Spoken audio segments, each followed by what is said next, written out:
UK tracks are vastly different to my limited experience in cars over here in the US. With things like slip angle on the tires, pushing the car to the edge is much more complicated than throwing it into the corner.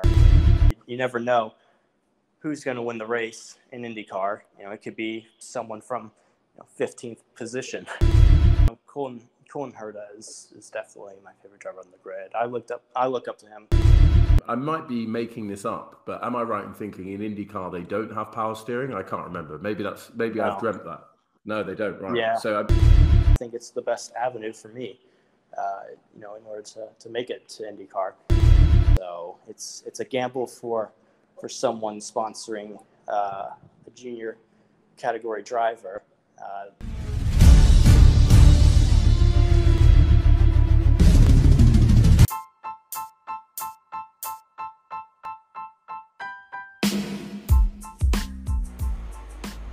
Hello and welcome to a special episode of Stripping the Dipping. I'm your F1 Blag, and I have an extra special guest this evening.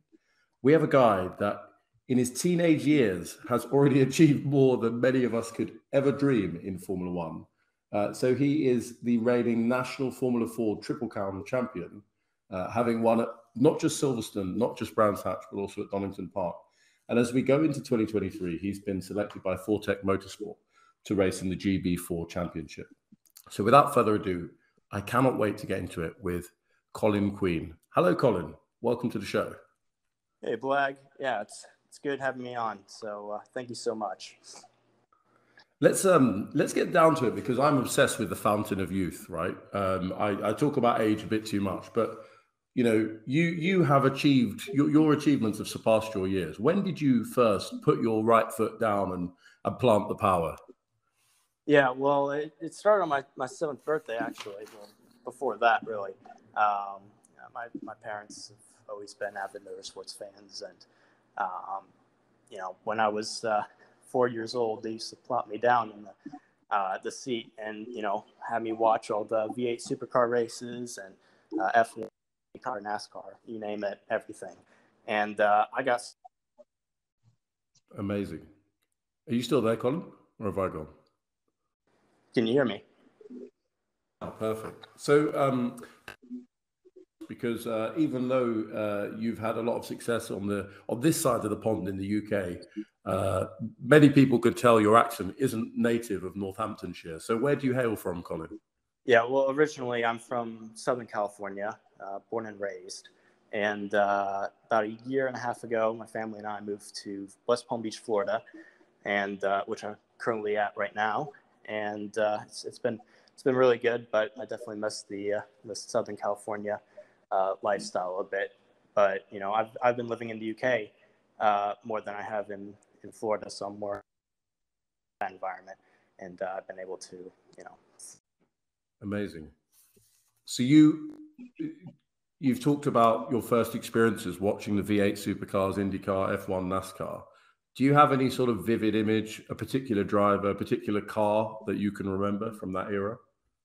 Yeah, so, well, I've, ever since I was a little kid, I don't have extremely vivid memories, but except F1. F1 really, hit home for me with, that I really want to start racing. And for my 7th birthday, my dad took me to Adams Motorsports Park. I know you guys have had Troy Adams on the podcast a couple months ago, which he's an absolutely fantastic person. Great background. He's helped me probably more than anyone else in my journey. And, I can't thank him enough for everything he's done for me. So he took me to Adams Motorsports Park when I was 7 years old, and, absolutely loved the go-kart, and, everything after that is history.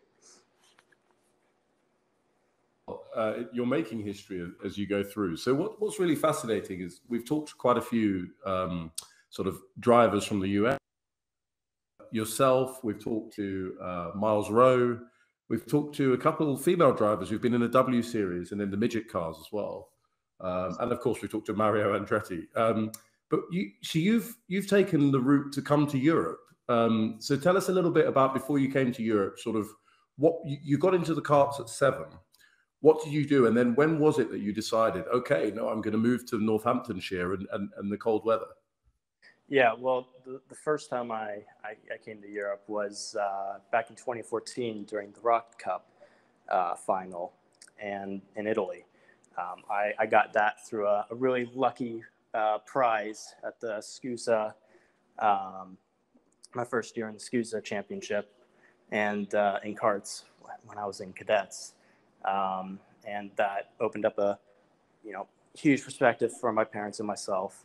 And after that, it just became even more real. In 2018, I went to Europe again to race OKJ and the WSK series in Italy, as well as represent the United States in the CIK Academy Trophy Series. And,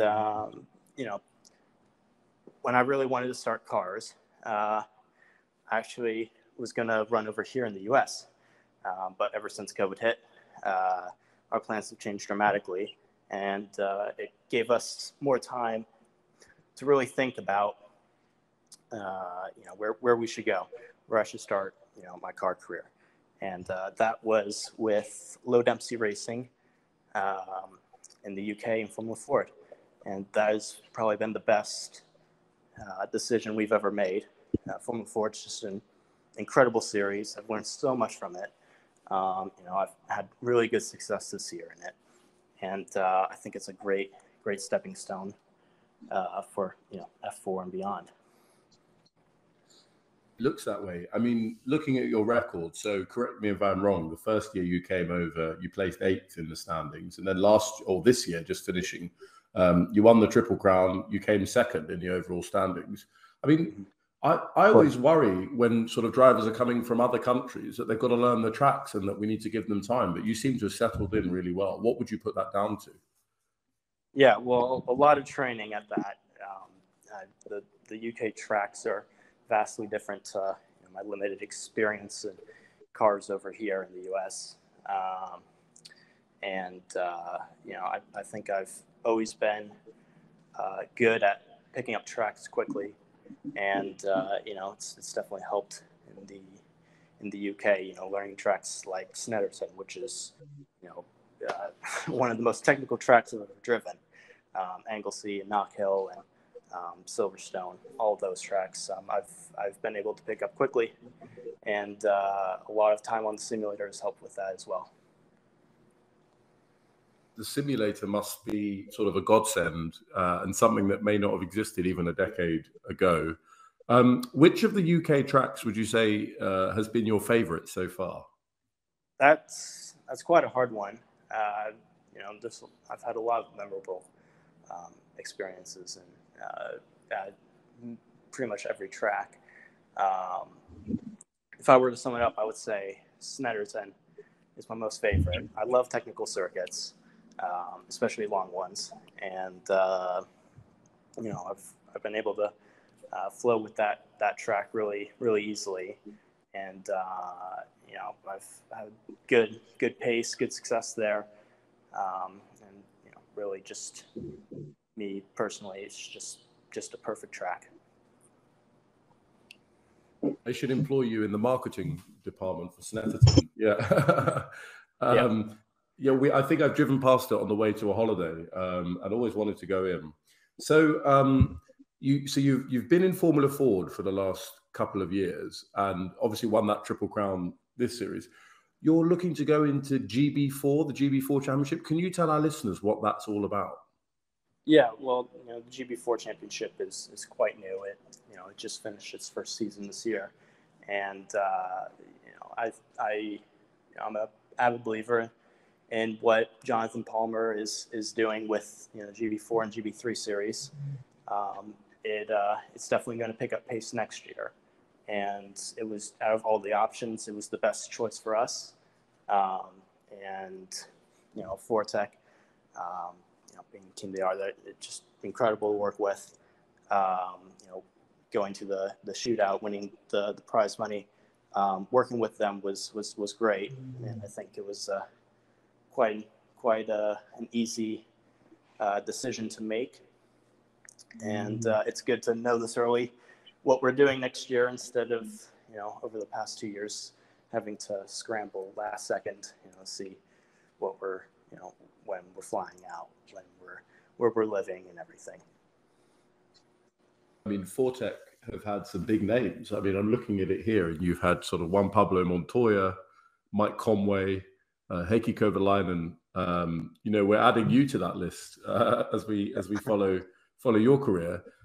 So tell me about the shootout. I'm the sort of guy that, obviously I have a day job, but when there's a little bit of pressure on, things just feel a little bit more difficult. So you're in a shootout. I think, was it £20,000, but also Yes. the ability to get this drive? Like, did you feel any different behind the wheel? Well, it was a new car to me. Well, I did drive a similar car back in 2020 during the lockdowns. It was an F4 in California at a local racetrack. But, I think I settled in quite well with a Slicks and Wings car, and was able to pick it up quite quickly, and be consistent enough and fast enough for them to decide that I'm the one that should earn it. So I'm truly grateful for that. Fantastic. And you mentioned Jonathan Palmer, who people of my vintage will remember. He used to be the co-commentator in Formula One. Before Martin Brundle, there was Jonathan Palmer. And then he went off to set up Formula Palmer Aldi. So he's been a long devoted member of the kind of motorsport feeder community, trying to build a ladder to get the talent to the top. So tell us, so GB4 is a new series. Where do you know a bit about where it's come from? Is there a specific vision? Is it about making it affordable? What can you tell us about the series in that regard? Yeah, well, it's definitely an affordable series for F4 standards, and after GB4, there's GB3. It's a good platform to jump right ahead and get your jump into the deep end in F3, and I think GB4 is just a great stepping stone for that for me. Hopefully next year or at the end of next year, if I have good success, I should be able to make that decision and go to GB3, and just go up that motorsports ladder from there. So before we came on air, you were talking to Georgie about the sort of physicality of karting and driving. I'm always fascinated because there was some footage recently of Yuki Tsunoda and Max Verstappen battling out in the go-karts. I think they were in Japan after the end of the Formula One season. And Yuki Tsunoda was holding his own, to say the least. What's the difference? You talked about Slicks and Wings, but like switching from go-karts to those initial sort of feeder car series, what's the difference in your driving style, and does it favor particular drivers over others?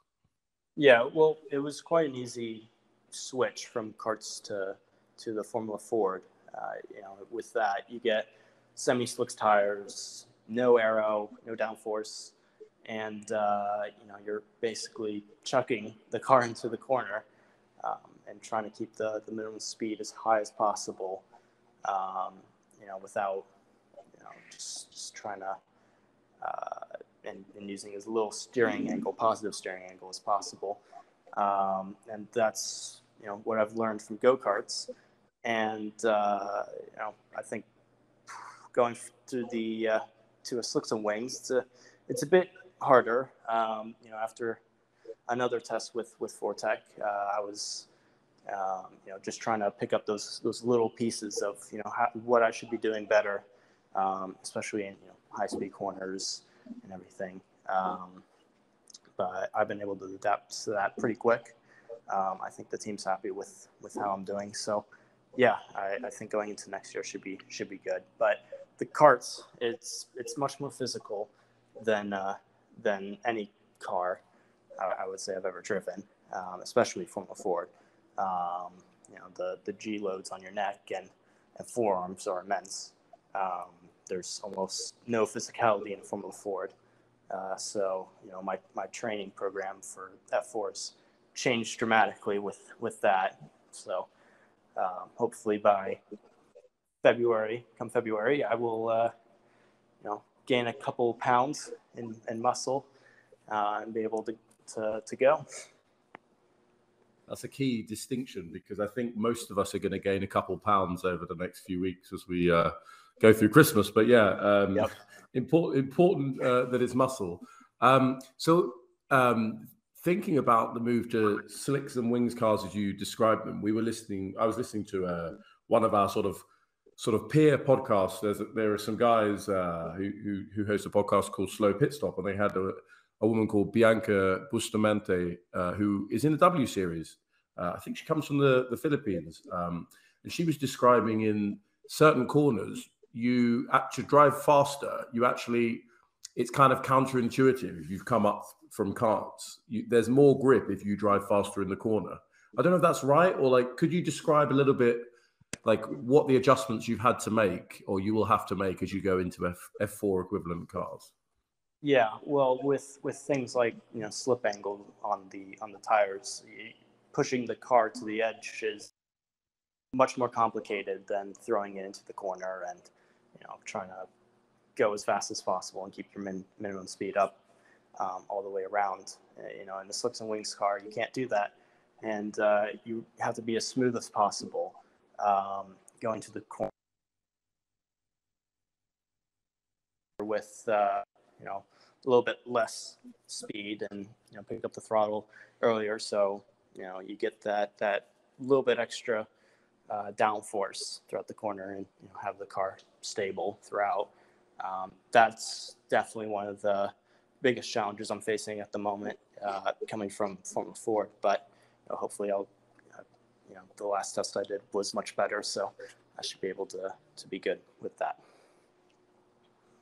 I mean, we have every confidence and every faith, and best of for the series. Do you know when we started the podcast, you talked about sort of your earliest memories, and then when I asked the follow-up question, you sort of fixated on Formula One and it sounded like maybe that's your target, but I don't want to project that onto you. Is it? But in a dream scenario, is that the series you'd end up in, or what are your aspirations in motorsport? Well, I think that's everyone's top goal. For me, it's IndyCar. I mean, I would never turn down an F1 ride any day of the week. So, but IndyCar is my goal. Being in Europe, I think helps a lot with that. Going against immense competition all around, and being in that type of environment, getting that exposure and media attention and everything, but then hopefully getting recognized back in the States, when I go to Indy Pro or Indy Next. I should be one of the front runners up in that series. And you mentioned it's almost the fate of COVID that made you think about where you would run next, and you picked Europe. So is the sort of vision in the medium term? Obviously, you're going to be in GB4. You talked about looking to promote up to GB3 with success. Would it then be moving back to the sort of Indy feeder ladder? How do you see your progression, or do you don't want to predict it? You see where you go? Yeah, well, it's 50-50 with what you said. I definitely want to go back to the US and race here, and hopefully Indy Next, and that top feeder series for IndyCar. But I'm not discounting any options I'll hopefully have in the next year or two. For sure. So tell us a little bit about your setup, because I think that it's easy we're all fans of motorsport here, and we sort of hear people say, oh yes, and now I'm in this series and I had to adjust to the car, But the reality as a human being, obviously you've got your family, you have your education, you've got to find sponsors, you need management, etc., etc. Can you describe, so you're currently back home in the US at the moment, but when you're over in Europe, are you Do you have your family with you, or who's sort of with you? And you know, what are you doing about high school? How's that all factoring in? Yeah, well, firstly, I live over in the UK by myself. Well, with my teammate. This year was with Andre Lafond. He was my teammate on Ammonite, and you know, being away from mom and dad was a big step. You know, last year when I was 16, you know, I'm grateful that they let me go this early. You know, I think I've proven to them that, you know, I'm mature enough to live on my own and be capable of, you know, holding my own over there, and you know, all that good stuff. So, and I think, yeah, well, that's about it. What was the last part of your question? Are you, no, it's fine. So are you kind of deferring study, or are you sort of extremely disciplined and sort of balancing everything? How do you make it all work? Yeah, well, I try. I definitely try my best. I'm online schooled, so I don't go to a regular school in the U.S. or anything, or in the U.K. It's all on my laptop. I do, you know, everything on there, and you know, balancing everything. It's definitely difficult, but I think I've set up a good structure to where, you know, I'll be able to maximize, you know, everything I do on a daily basis. Oh, I mean, listen, the level of maturity and personal organization that you're describing probably surpasses that of most of our listeners, including and myself. So, you know, full credit to you to make it all work. The temptation must be there to sort of, you know, focus on what's in front of you at the time rather than balancing everything. So you moved over to the UK with your teammate for the season, and we've discussed you sort of live near Silverstone. Like, how does that work during the week? How do you socialize? Because I suppose people your age are all sort of in school or something, or are you absolutely focused on racing, testing, learning? Like, what's life like over in the UK with your teammate? Yeah, well, firstly, we don't really see each other most of the day. I go to Silverstone every weekday, and there's a facility there called iZone. Driver Performance. It's run by John Pratt. He used to run Formula Ford back in the 80s, and you know, it's a great program he has there. You know, with physical, mental, and you know, technical training. So that's where I go to every day. You know, get my schoolwork done in the morning and everything, and then train in the afternoon to later in the day, and then, you know, go home at 5 p.m. or so. Stop at Sainsbury's, get my food, get my chicken. Best food is in the UK is definitely chicken, and, you know, cook it at home, and yeah, do, you know, the rest of my activities for the rest of the day. Go to bed. Same thing next morning. You know, it's a good environment because there's a lot of kids there that I've been able to socialize and make friendships with. And, you know, it's helped me tremendously with my mental state of mind and up my physical, you know, on and off track, as well as technical. And I think that's been part of why I've been so successful this year. It sounds like you've structured things. You're a very motivated and driven person, and you're leaving no stone unturned. You talked about chicken being the best food in the UK. My co-host AMG Dens would, I'm sure, agree. Do you have like a guilty pleasure? So I don't know if there's like a local takeaway or like a dessert or something. Like, obviously you've got to watch what you're eating for that mental and physical state. But is there something that, you know, your guilty pleasure when it comes to food in the UK? Yeah, well, there's a local Turkish restaurant nearby. It's not a guilty pleasure per se. It's really good food, and I will order a takeaway every now and then, and also maybe get a Ben and Jerry's or something from the store here and there as well. So amazing. Yeah, brownie flavored ice cream is definitely my favorite. Yeah, I mean, there's no arguments here on that one. Okay, Turkish. Yeah, I was going to say that's quite. As long as you're not eating the desserts there, you know, what is it called? The baklavas, very, very, very sugary and carby. I love Yeah, it, the but you know. baklavas, yeah. But yeah, absolutely, sounds amazing. So, you talked a bit about IndyCar being your target. Did you find yourself watching, or do you have even time to watch the season while you're over in the UK? Did you see this year's season? Yeah. I thought it was a really good season. I've tried to watch every race, but you know it's streams extremely late at night, and I don't have anything to record it on. So I'll just have to watch the results at the end of the beginning of the next day. Yeah, I mean, what was it? 5 drivers entering the last round, all with a chance, albeit some slightly more distant, to win the championship.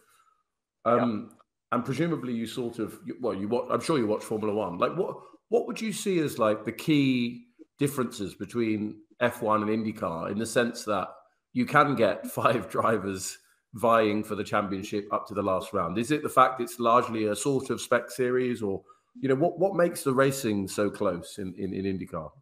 Yeah, well, I think the spec aspect of IndyCar makes the racing so much closer, and the amount of drivers on the grid as well. Have a shot at winning a race every time. You never know who's going to win the race in IndyCar. It could be someone from 15th position. So it's a gamble every race. It's very much a strategy game as F1, but the spec aspect definitely makes it much more exciting, and that's definitely that's pretty much why I really want to go to IndyCar. Well, and it's here in the U.S. I don't have to travel over the world or anything, but yeah, it's just a perfect series in my eyes. I'd agree with that, and we love IndyCar on this. It's a real common misconception among European sort of fans of motorsport that, that just mainly ovals. I looked at the season this year. I think there are only 4 ovals. Not that I dislike ovals. So lots of road and street courses, the competitiveness, the refueling from my perspective makes it sort of, as you say, tactically much more interesting. As you say, you could be out of sync, and then suddenly the person in 15th is leading the race because they ran a little bit longer or they've gone out of sync. Do you have any sort of favorite drivers in the current series? And also, I guess, do you have any idols from yesteryear that you particularly looked up to? Yeah, well, Colin Herta is definitely my favorite driver on the grid. I look up to him, with a great, well,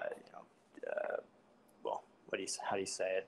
Well, any other than that. So, yeah, well, Colin Herta, he ran at Adams Motorsports Park when I was a little kid, and with Buddy Rice, and I watched him go around the track. I don't know how many times in junior kart, and now where he is now, he's definitely had a lot of success in IndyCar, and I look up to that greatly, and he's definitely my main idol. But back in the day, I don't know much. Scott Dixon, definitely. He's definitely the most successful IndyCar driver there has been. Being how old he is, he's an anomaly in motorsport, and how he can even physically handle an IndyCar is incredible. So I look up to him as well. Yeah, I might be making this up, but am I right in thinking in IndyCar they don't have power steering? I can't remember. Maybe I've dreamt that. No, they don't. Right. Yeah. So as you say, that strength that you need with the amount of power and G-force is incredible. Yeah, I think it was Roman Grosjean that said that he almost passed out at the end of his first race because it was so difficult compared to the F1, because after F2, right, there's no power steering in F2, and then you get straight to F1. Oh, okay, little bit easier. But yeah, well, I mean, I don't think it would be possible to drive an F1 car that race distance and, you know, with the aerodynamics and downforce and everything. So I would guess not, although it would be intriguing to see it. I'm sure there have probably been some occasions where power steering has partially failed, and you know, we may not have heard about that. Right. You mentioned Colton Herta, and like I'm sure you will have spotted the parallel, but he too kind of came over to Europe as a teenager. Yep. He was in sort of British and Spanish Formula 3. So in a way, if you make it up to sort of, well, when you make it, should we say, up to GB3, you'll be following in his footsteps. Is that something you think about, or is it too soon to say? It's a bit too soon to say, but I don't doubt that I'll be in GB3, you know, in the next year or so. So, you know, in a way, I am following in his footsteps, and I think it's the best avenue for me, you know, in order to make it to IndyCar. So, you know, it's ever since we made the decision in 2020 to go over to the UK to run Formula Ford, you know, it's stuck with us that, yeah, we really need to be over here instead in the US. Absolutely. So, and tell me about this, because you sort of talked about, so you've obviously got this, you won the prize, you won the shootout, you're in the GB4 Championship next season. But you talked about, I think you used the word scrabbling or scrambling around last minute. How difficult, like, explain to our listeners how difficult, like, sponsorship is for any sort of budding racing driver as they progress through their career. Yeah, well, it's definitely hard, especially in a junior category. You really have to convince a business that, you know, in order to, or an individual, that in order to you know, gain that sponsorship, it's going to be tough. It's going to, you know, I might not make it. Someone might not make it. So it's a gamble for someone sponsoring a junior category driver. That's the hardest aspect of it. So yeah, it's a challenge. Absolutely. And I mean, I was having a look at your website. You've got some partners, commercial partners, but also charitable partners. I'm seeing here that the Children's Hospital in Los Angeles is a sort of charity that at least you've thanked them for being your partner. Is there a special connection there, or is that sort of a philanthropic venture you have, or what's your connection with that? Yeah, hospital? Well, it's probably the biggest story here. Well, I was born with a heart defect, and you know, Children's Hospital saved my life. You know, I went. You know, my parents went through some of the most stressful situations in their life. I had to do a lot of work to even be able to compete in racing and you know, and be here. But you know, they've been incredible, an incredible hospital. It's so many kids. It's one of the best in the world, and you know, I really want to give back to them, and especially the heart community, to really bring inspiration and hope to children like me. Well, I can only sort of applaud that, and I think what you talk about inspiration at the end there, is whether you sound like a kind of humble or modest guy, but if you know, you talked about that stressful situation for your parents when you were born and in your early life, to then see you over in Europe winning shootouts and racing in sort of one of the key feeder series, it must inspire children. And you talked about the heart community, so kudos to you, and best of luck to anyone associated with the hospital there. So tell me, and we talked a bit about health, but let's swerve away from health. It's the off season, right? It's December as we record this. Clearly, you're going to do some work on your physical fitness, ready for the Slicks and Wings car that you'll be driving next season. But what does a typical off-season look like for you? Having spent the time in Silverstone, you're back in the US. What do you do to unwind, and what does the winter look like for you? Yeah, well, I'm stuck here in Florida, really. I don't have anyone to be around except for my family. So all I can really do is, finish out school for the semester and train, my heart out, for next season. A lot of it is physical and mental training, huge aspects there, as well as technical, being on the sim every day, doing a bunch of drills in the F4 and British circuits. So that's what I'm doing in my off season. So yeah, not much time left until I go back. So hopefully I can make the most of what I have here. Well, I implore you to make the most of the warm or mild weather, whatever it's doing at the moment. We currently have a cold weather warning, and believe it or not, it's so cold that in some localities the government is paying people to heat their homes. That's how cold it is this week. So enjoy that beautiful warm weather and your family. You mentioned that mental training and drills. What is the mental training that you are pursuing at the moment to prepare you for next season? Yeah, well, I've a lot of mental training is meditation practices and saying affirmations and everything. It's helped me greatly this year.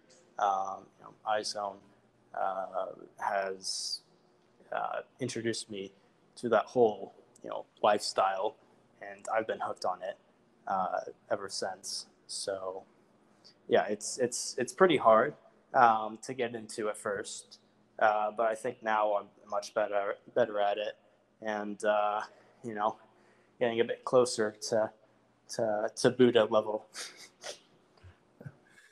And what does that help you do? Is that about sort of organizing your thoughts, or is it about dealing with pressure? What do you think that meditation and those sorts of mental aspects give you in terms of the edge for your game?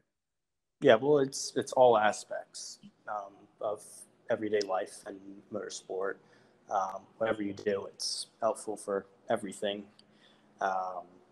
And mostly I've been focusing on, how I'm going to, implement mental training before a race or a race weekend.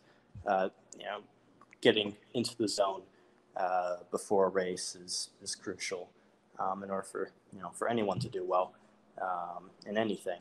So, just practicing that all the time, not slipping up on, all the training with that. It'll just boost me into another level next year. Amazing. Well, best of luck with that. As we wind down the interview, we have a few, I guess, sort of less serious questions that we're going to trial on you. Is that all right? Yeah, that's fine. Yeah, absolutely. Right. So we've talked a bit about IndyCar so far. Let's switch to Formula One. There is a famous game, slightly ruder, but we're not going to use the rude version. Today we're going to say taxi, dinner, and avoid. So you have to pick from one member of the Formula One grid to drive you to dinner. You have to pick another member of the Formula One grid to have dinner with and that conversation.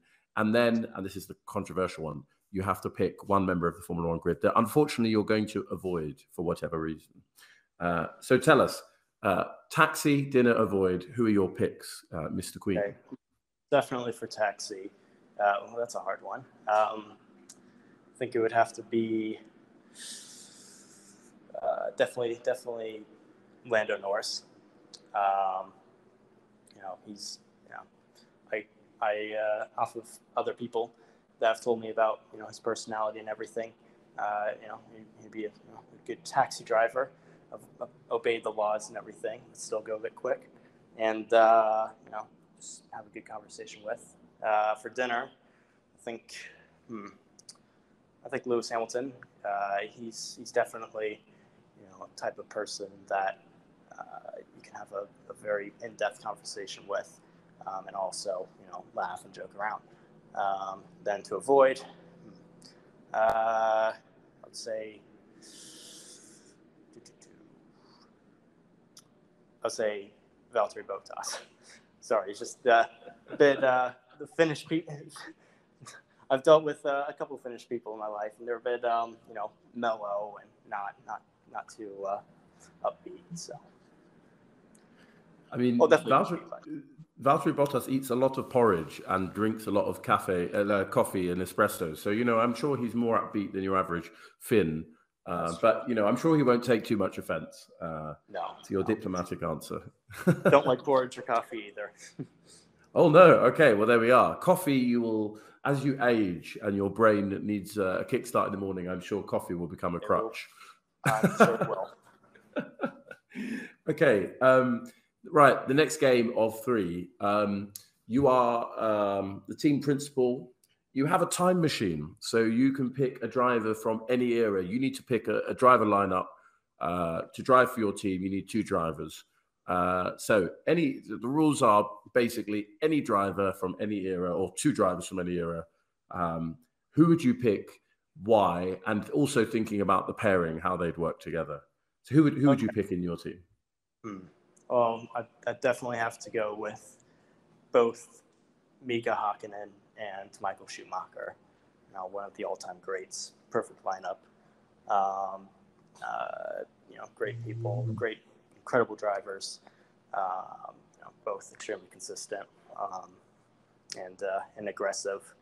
So yeah, definitely going to pick those 2. And you redress the balance, so we won't be getting any hate mail from Helsinki picking a Finnish driver for the driver lineup. So well done. Although, if I recall correctly, Mika Hakkinen did replace Michael Andretti in Europe. Speaking of Americans trying to work in Europe, so it's a 50-50 there. But no, fair play. No, you've been fantastic. Okay. So we come to the question of all questions, and you strike me as a guy that's quite healthy, but unfortunately, we're going to force you to eat some carbs here. Okay. So this question is all about pizza. We've asked the greats of the sport, anyone that we've interviewed, we've asked this very, very important question. So you're served the pizza in a restaurant, and it has pineapple on it. Do you eat it or not? Pineapple on pizza, yes or no? It's going to be a bit controversial, but I do like pineapple on pizza. So yes, Colin, I love you so much. You're part of the pineapple squad. Okay, fantastic. Yes. A growing minority. You and Mario Andretti would not get on, but on all other aspects, you have a lot in common. So fair play. Okay, great. Okay, brilliant. Well, look, thank you so much for giving us your time. Today. Well, I can't thank you guys enough for having me on the show. Yeah, well, no problem. And we look forward to following you, particularly when you come over and have to endure the cold weather with us in the UK. Before we let you go, is there anything you'd like to shout out, and where can our listeners find you? Yeah, well, shout out to all the coaches, throughout my career who've helped me, especially Troy Adams. You guys have had him on the podcast, earlier, and he's just an incredible guy, someone that I've always looked up to, even to this day. He's had such a successful career, on track and off, and and he's just someone that I will never forget. And what are do you have Twitter? Do you have Instagram? I mean, I'm going to expose my age here and not know the right platform, but where can we follow your exploits over the coming years? Yeah, well, you can follow me on every platform, Twitter, Facebook, Instagram, not TikTok. I don't have TikTok, and LinkedIn. So, yep, those are my websites. LinkedIn is at Colin Queen. Instagram is Colin Queen 111. Twitter is Colin Queen Racing. I forgot. I keep looking at my Twitter, but for some reason I keep forgetting my username. My website is colinqueenracing.com, and my email is colinqueenracing@gmail.com. So for all those sponsors out there, colinqueenracing.com, you can find all the right links and all the right email addresses. Yep.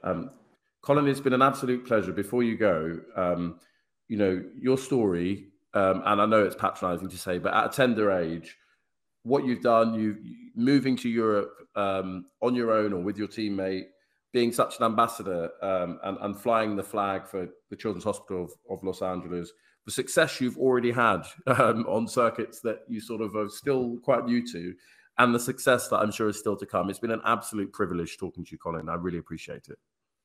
Thank you so much, bud.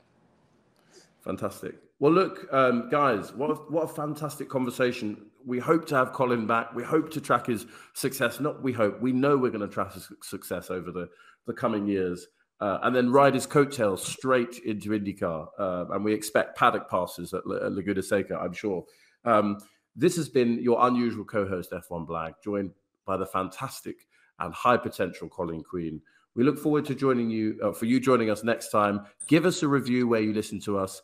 Please share, please like, subscribe. Until next time, this has been Stripping the Dipping. Good night.